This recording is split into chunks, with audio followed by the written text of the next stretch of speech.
O que são modos de produção? Você que estuda para Enem, para vestibulares, para concursos públicos, já deve ter ouvido falar a respeito de modo de produção asiático, modo de produção capitalista, socialista.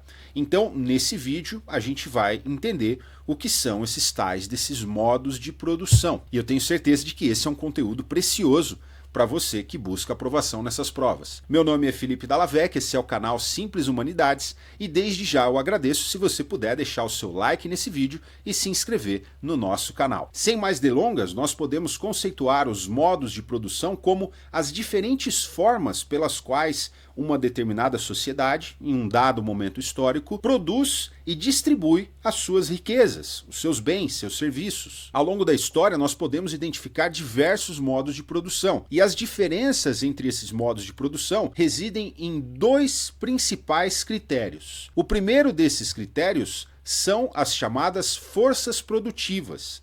E esse critério das forças produtivas compreende os meios de produção, ou seja, as ferramentas, a tecnologia que será empregada para a produção de riquezas, para a produção desses bens, e compreende também a chamada força de trabalho, a capacidade humana de transformar a natureza para a criação de bens. O segundo critério, a partir do qual se distinguem os diferentes modos de produção, é o critério das chamadas relações de produção, que consistem em relações sociais que são decorrentes de algumas características econômicas desse modo de produção, como por exemplo a quem cabe a propriedade dos meios de produção, como é que se organiza e se realiza essa produção, como são distribuídos os produtos dessa produção, os bens que são produzidos. E como exemplo de modos de produção, nós podemos citar o modo de produção asiático, que caracterizou as chamadas sociedades hidráulicas lá atrás na antiguidade. Também o modo de produção feudal, modo de produção capitalista, o modo de produção socialista. E se você analisar os diferentes modos de produção, esses que eu acabei de citar, do ponto de vista das forças produtivas e das relações de produção, você vai ver que eles são muito diferentes entre si e que as diferenças residem justamente nesses dois critérios. Então, se nós compararmos o modo de produção feudal com o capitalista, e eu me refiro aqui ao capitalismo decorrente das revoluções industriais, para que essa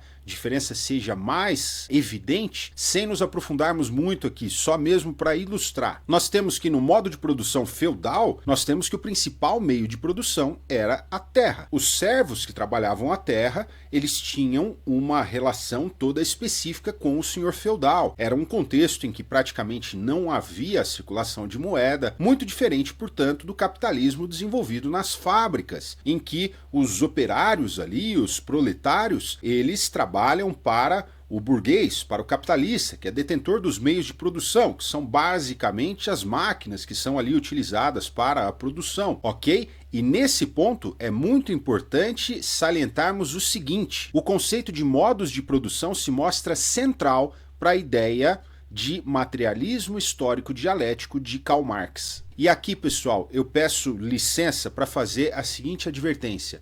Eu não estou aqui fazendo apologia a nenhuma ideologia política, tá? Não estou procurando convencer vocês de nada. Eu não quero que vocês adotem um posicionamento político X ou um posicionamento político Y. Eu falo aqui de Karl Marx tão somente para explicar a vocês o pensamento dele, porque essas explicações, o conhecimento disso é importante para sua prova, é importante para a aprovação que você busca, tá bom? Então, dito isso, volto a dizer, esse conceito de modos de produção está muito relacionado, está intimamente relacionado com a ideia marxista de materialismo histórico dialético. De acordo com essa ideia, de forma bastante resumida, o Marx fala que o caminhar da história, ou seja, o desenvolvimento histórico, ele consiste justamente na sucessão dos vários modos de produção. Ou seja, a história caminha conforme os modos de produção vão se substituindo uns aos outros. Um antigo modo de produção é superado, é substituído por outro que passa a viger, para então ser superado e assim sucessivamente. Essa ideia de Marx se chama materialismo histórico justamente porque explica a história de um ponto de vista material, ou seja, enfocando a economia, a produção, a circulação de bens, de riquezas. Marx entende que é a economia, que ele chama de base, que determina como serão as instituições, leis e ideologias de uma determinada sociedade, que ele denomina de superestrutura dessa sociedade. E essa sucessão de modos de produção ao longo do tempo acontece a partir de conflitos, mais especificamente da chamada luta de classes, ou seja, dos conflitos, dos confrontos entre a classe dominante e a classe dominada de uma sociedade em que vigora um determinado modo de produção. Por isso, esse materialismo histórico é qualificado como dialético. A palavra dialética indica justamente o surgimento de algo novo a partir